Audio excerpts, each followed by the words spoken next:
Hi, Pisces. This is your December astrology reading for all Pisces signs.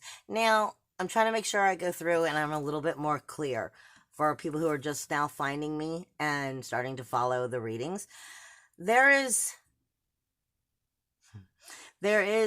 always technically, according to the way Spirit explains it to me, there's technically actually 5 charts that are always going on at any given time for any one person, unless you are born with like a double sign in a double planet in one of the signs. Like your sun is also the same as your ascending, or your sun and your moon are in the same sign. Otherwise, there's technically 5 charts that are always going on, and that's because you have your ascending sign, your rising, your sun, your moon.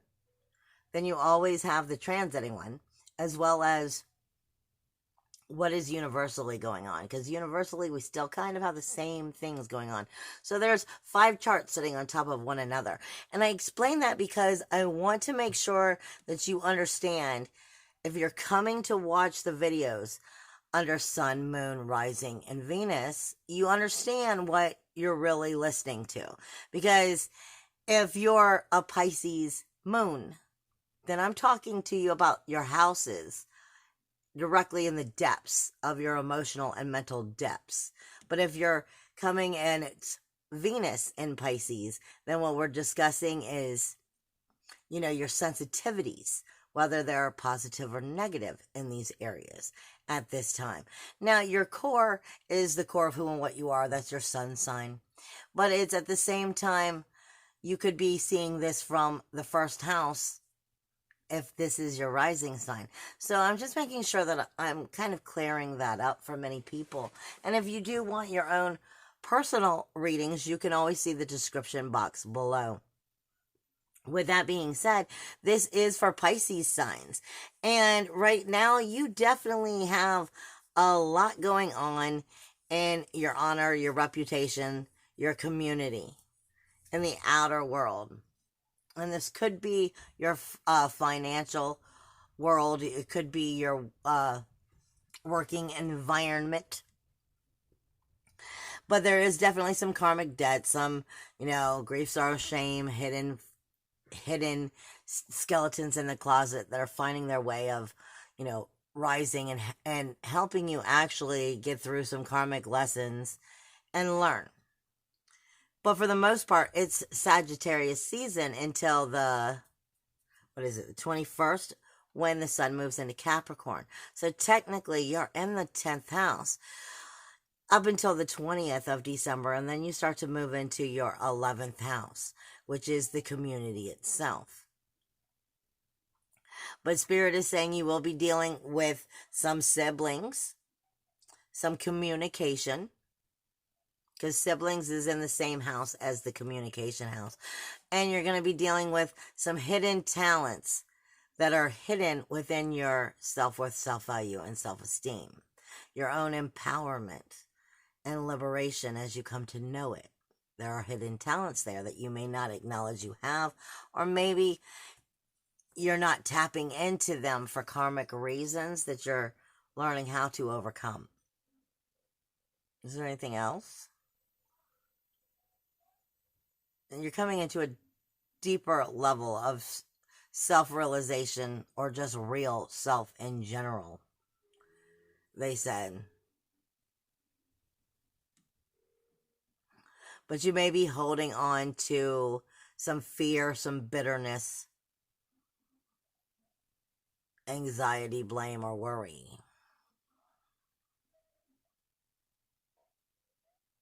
But Spirit is saying, stick with your ethics, stick with your morals, trust in them. There's wisdom in them.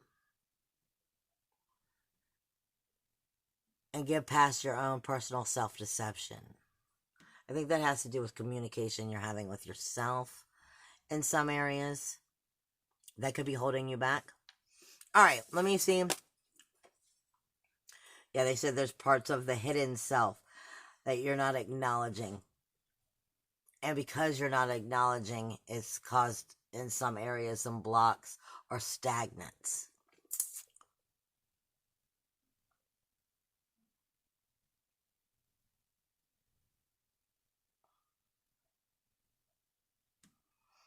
It just leads us back to your self-esteem, your own empowerment, your own liberation.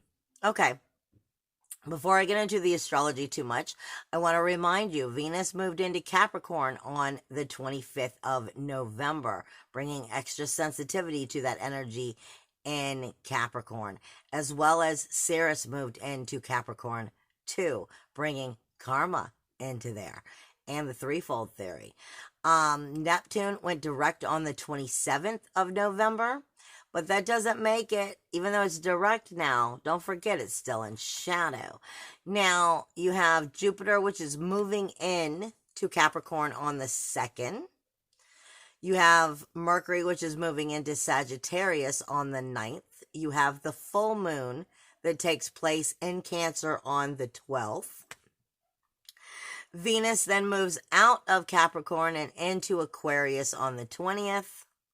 The sun moves into Capricorn on the 22nd. You have a new moon on the 26th in Capricorn. And then Mercury will move out of Sagittarius and into Capricorn on the 28th. So Mercury, communication, is spending absolutely no time in Sagittarius. It's going to be there like, 2.5 weeks? And then it's jumping out and it's jumping into Capricorn. This is Sagittarius season, yes, but Capricorn has bases loaded and is taking no prisoner. Getting that shit together. And they just said, Spirit just said, getting that shit together on a professional front for you. A professional and your levels of responsibilities. Getting that shit together, more or less. And getting over some of that hidden self that's keeping you from getting that shit together. Anything else? Learning to trust within your spiritual urges. That would be like the gut feeling, your intuition. Trust within them and know to follow through with them because there's a reason why you are getting them. And let me remind you, see, I'm being told to say this. Let me remind you, sometimes that gut feeling is not saying that you cannot do something. Sometimes it's saying you have fear of doing something. And learning to understand when the gut feeling is telling you that you actually are fearing it versus, no, this is a really bad idea, is a very important tool to have. All right. Now, Capricorn. No, Capricorn is actually it's your 11th house. We're going to start off with your first house. Pisces. All right. You have Neptune that just went direct. And Pisces has been in Neptune for a very long time. So this isn't anything new, having retrogrades and stuff like that. No. But what is new is it was retrograding with Lilith right next to it. Lilith is our inner sexual temptress, our inner sacral chakra, talking to us about how we feel about ourselves, believing in ourselves, confidence in ourselves. Learning that we don't burn our soul fire for everyone else, we burn it for us. So in this form, she's a feminine activist that's asking you to create your fire, your soulfulness for yourself. But you want to make sure that you, at the same time you are creating it, you're not creating it off of the idea of nostalgia and pulling from, that universal 12th house. And what I mean by that is Neptune is still in shadow. So Neptune is how we create our magic.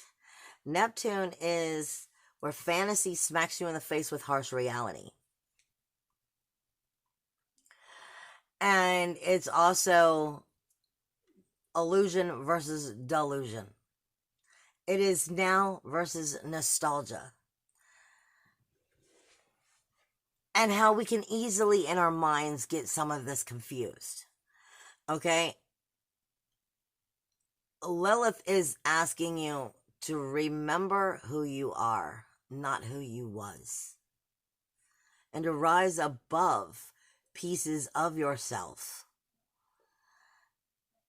that held on to that nostalgia, that held on to the grief, sorrow, shame, blame, that's created ill thinking for yourself and your self-awareness, your physical body, your personality, your appearance, your view of life, your image, your identification. She's asking you to bring to the forefront that soul fire. Bring the creativity of who and what you want to be, not who and what you once were or what you believed you were, but who you want to be now. And believe in it. Believe in that confidence and strengthen that. But there's going to be parts of the old you that's going to question if that's possible. Because that's Neptune still in Neptune still in shadow, looking at darker aspects of yourself and making you question and doubt that. But this is about overcoming that as you move forward. Now, Chiron is in Aries, and so is Eris in your second house. Chiron is the wounded healer, trying to do exactly what Lilith is doing to Neptune.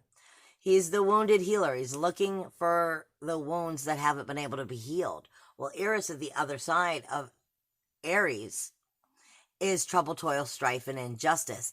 So this is asking where the trouble, toil, strife, or the injustice has kept you from feeling your self-worth, that empowerment, that self-value, self-esteem, that liberation.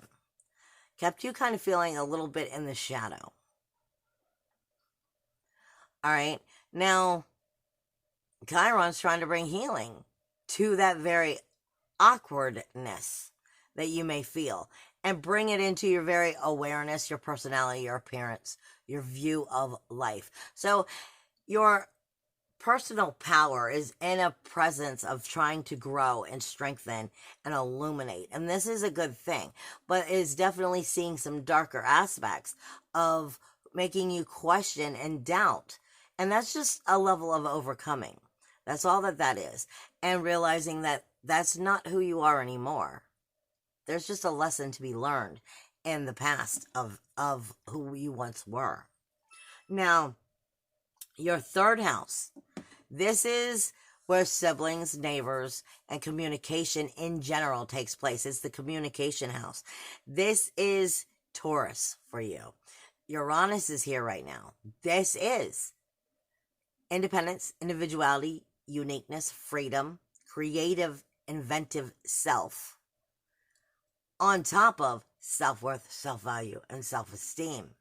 You also have Vista here. So the soul fire is right here in this communication. And are you communicating that empowerment?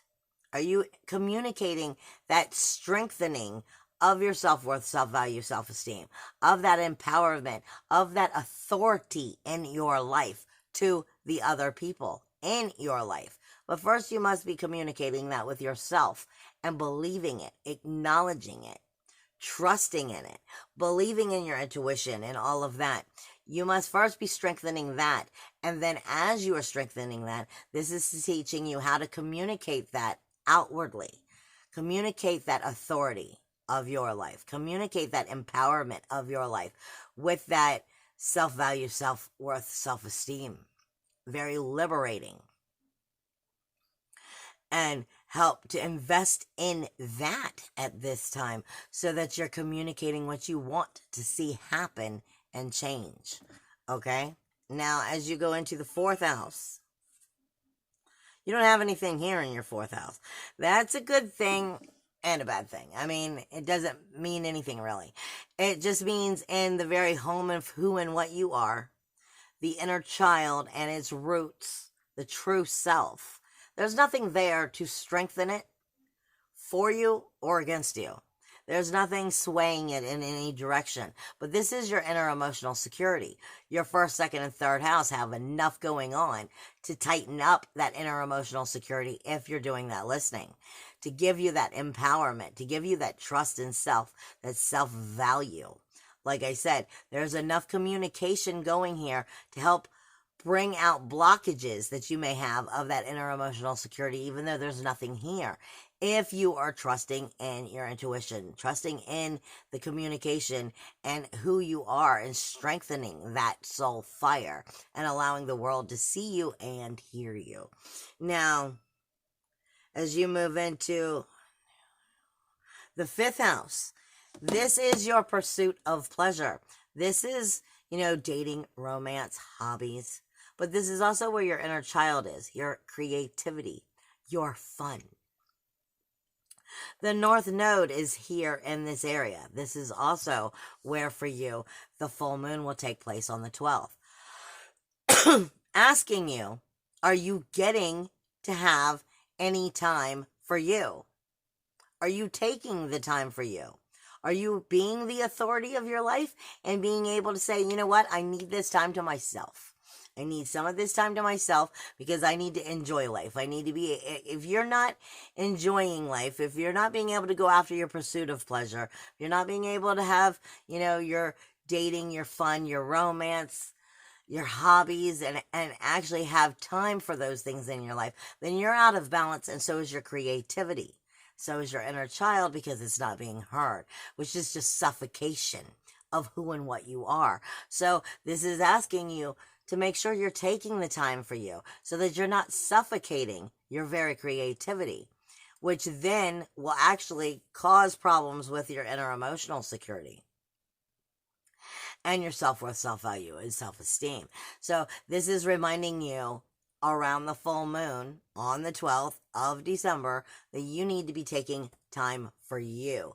You need to be nurturing your fun, your enjoyment, your creativity, your inner child, your hobbies, your not habits, your hobbies, just things that bring enjoyment to you.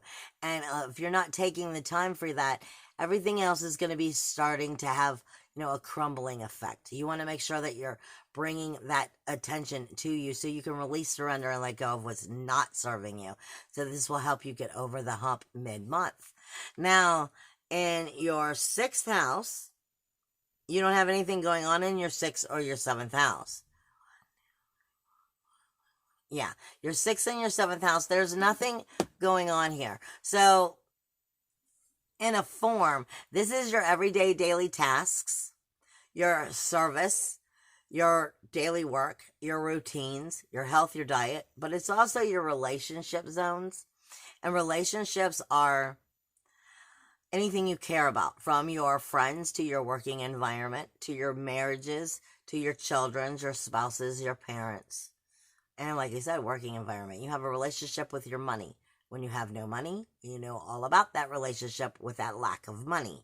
So anything you care about, as well as your health, diet, your working environment, people, places, and things. There's always energy in what you are consuming in people, places, and things in those daily routines, as well as these partnerships, these relationships. Are they healthy for you? That's all that's going on here. Acknowledging if they are healthy for you and making sure that you're continuing to keep them in a healthy movement.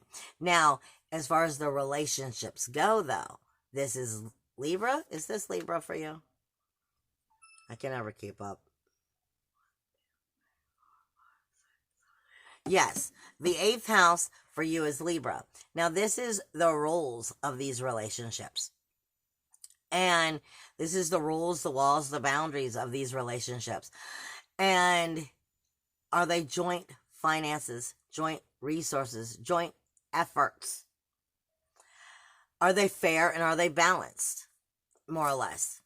This is asking you on your wills, your relationships, responsibilities. Sex is even a relationship responsibility. So is paying the bills. Okay? There's, even in a working environment, part of the relationship's responsibilities is you show up for work, we pay you. You do a good job, we give you more money, more or less. There is always rules within the relationships. You have Ura here. This is asking you about the proper sacrifice and commitment to these relationships, and are they fair? Are they just? Do they need to be tweaked? Because you have the collective consciousness here showing you where they are not. Okay? You also have make here showing you where they're not growing, or where they are growing and flourishing healthy. So it's asking you to put the sacrifice and commitment into what is working and to eliminate what is not within these rules, walls, boundaries of your joint finances, joint efforts, joint resources of these relationships, and acknowledge how to get them back to balance by coming into your power and stating in a communication what needs to be done, because Yura here is asking for the commitment to make it so. Now, as you come into that 9th house, this is Scorpio for you, and this is your higher self. Your higher self is always in death and rebirth. Scorpio is about the fertility of the birth and death and rebirth, of the recycling, regeneration of rebirthing. This is where you're learning to have higher ethics, higher morals, higher spiritual urges, understand from a higher spiritual plane, a higher soulfulness, trusting in that intuition, trusting in that oneness, that brings that intuition, that psychic energy, that higher knowledge, that higher self, that inner godding, and trust in its change, its rebirthing energy. Because last month it was giving you curveballs. Okay. In November, it was giving you curveballs. There was so much energy going on in here. And this month, it's more of asking you, now we're ready to take action and trust these intuitions. Trust your belief. Trust in your higher self. Trust in yourself. Okay? And take action. Trust in your passion, your action, and your aggression to do to do what you need to strengthen your soul fire. Okay? As you get into that 10th house, now here's where Spirit is saying most of your energy is. The 10th house is Sagittarius for you right now. This is Sagittarius season. The sun is in Sagittarius. The Mercury is in Sagittarius from the 9th to the 28th. Okay? And you have Pallas here. Strategically thinking how to illuminate and communicate how to bring your honor and reputation to a positive height. Okay? This is a way of illuminating, making you shine, making you be seen, giving you intelligent thinking and positive communication as to how to communicate, strengthening your honor, your reputation, your prestige, your professional career, your financial success, your social foundations. But this is by taking the initiative to take the authority and the power and the duty and aggression and responsibilities for what it is you need to do. And this is saying you're being blessed with this power, this energy, but only you have the free will to choose to do it and bring that illumination to you. You're going to be seen in either way during this time because you have the sun here. And this is where the sun is for like I said, from the 9th to the 28th. So your honor and your reputation is going to be being viewed. Make sure that you're showing the world what you want them to see. Then it moves into the moves into the community house as of the 21st, right around the time for this new moon. And this is the community. This is the larger groups, your friends, your wishes, your memberships, your goals, your dreams, your self-realization of being able to create these dreams. And do you have the right people in places to help you create these dreams? This is why it's the community. Is the right community there helping to illuminate you after the 21st? So you still continue to shine. You still continue to grow. And you're bringing your self-realization to that, bringing the self-worth, self-value, self-esteem, inner emotional security to that by strengthening it with the right people in place that will help mature those goals, dreams, and what you're after, what you're trying to create. Bringing actual liberty to you. This is, a very powerful time. Plus, in the 11th house, you have, your bases are loaded in this area right now. It can make or break you. I don't know how else to say it. You have Pluto here. You have the Sun here. You have Saturn here. You have Venus here up until the 20th. You have Ceres here, which is the threefold theory, which is karma, and Jupiter, which is abundance. You have abundance going on in the community. You have so much going on in the community, the goals, the memberships, the larger groups, the friends. You should be bombarded with it, of both good and bad, and seeing which ones need to be kept and which ones need to be let go of. Because with Jupiter here, this is saying things need to change. Something needs to change to strengthen soulfully what it is you want to see grow and what you're trying to create. And are the right people there? The Sun is trying to illuminate for you how to illuminate you by showing you which ones need to be there and which ones don't. Ceres is asking you which ones help you nurture this and which ones are not. Which ones are helping you nurture, which ones are actually causing neglect. And where this helps the community mature and strengthen so that your goals and your dreams mature and strengthen, or which ones are actually working against you. And there's definitely important changes that need to be made because come the 26th, it's a new moon. It's time for new beginnings, new goals, new directions. So prior to that, you're going to be seeing all you need to, especially around that full moon time. Within the full moon is where for you? Again. In the creativity house.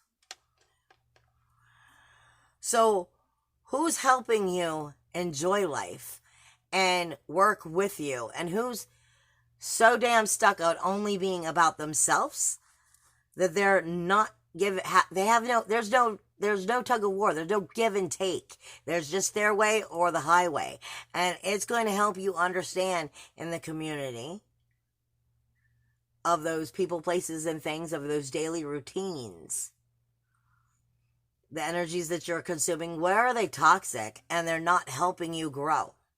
Because the community, the people in your life should be helping you grow and mature.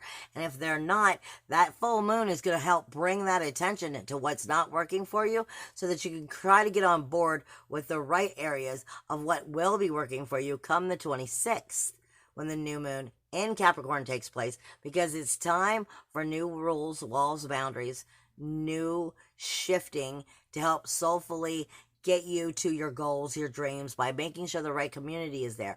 Are they nurturing or neglecting areas that you know in your life you need help with? Or is there a tug of war? Is it all them or is there balance? These are the people you want to be paying attention to, because that's going to help you to understand.